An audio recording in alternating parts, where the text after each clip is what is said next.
যেটা ডক্টর শফিউল্লাহ বিচার করলেন, জেলে থাকা অবস্থায় র্যাঙ্কিং পাস করা নভেম্বর মাসে 2018 শুরু, এবং আইনে পরিষ্কার করে বলা হয় যে 57 ধারাতে প্রযুক্তি আইনে 57 ধারায় যে মামলাগুলো আছে সেগুলো আর চলবে না যদি না সেগুলো বিচারাধীন হয়ে থাকে সাইবার ট্রাইব্যুনালের কাছে।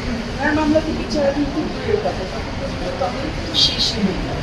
ওই গ্রাউন্ডে আমরা কোর্টের কাছে এসেছি যে এই তদন্তই আর চলতে পারে না। শুরুতে ওই সময় জাস্টিস হাসান আরেফ দেন অনেক লম্বা শুনানি করে, উনি তখন এসে 3 বা 4 দিনের শুনানি করেছিলেন।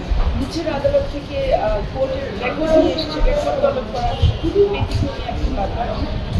তারপরে উনি রুল দিয়েছেন। ওই রুলটার শুনানি যখন হয় প্রায় 2 বছরের বেশি পরে, তখন আমরা খুবই অবাক হয়েছিলাম। রুলটা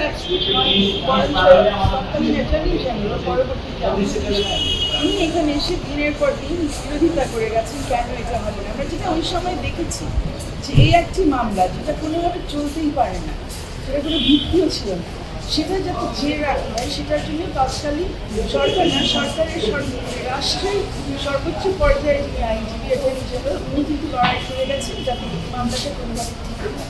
এবং এই সময় যেটা আমরা দেখেছি, আমরা কিন্তু এই মামলাটা প্রত্যাহারের জন্য আবেদন করতে পারি, সেই আবেদনটা কিন্তু ডক্টর শফিউল আলম করেনি। উনি মনে করেছেন এবং আমরা ওনাকে সে পরামর্শ দিয়েছি, যেহেতু ওনার বিরুদ্ধে অন্যায়ভাবে এই মামলাটা হয়েছে, এই বিষয়ে আইনি বিশ্লেষণ আমাদের আদালত থেকেই পাওয়া উচিত যে এটা কেন অন্যায়।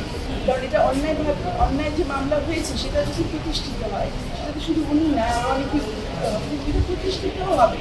এইভাবে অন্যায়ভাবে মামলাগুলো করা হতো এবং জিও রাখা হতো অন্যায়ভাবে করা মামলা। আমাদের মনে হচ্ছে যদি আমরা অতীতে কী কী অন্যায় হচ্ছে সেটা যদি জানতে চাই, বুঝতে চাই, সেটার জন্য এই মামলাটা হচ্ছে সবচেয়ে ভালো একটা। সানবিট সব দিবে সামাল। সানবিট ম্যাজিক প্রেস ডিশওয়াশিং এর মাথা ঘোরানো সলিউশন।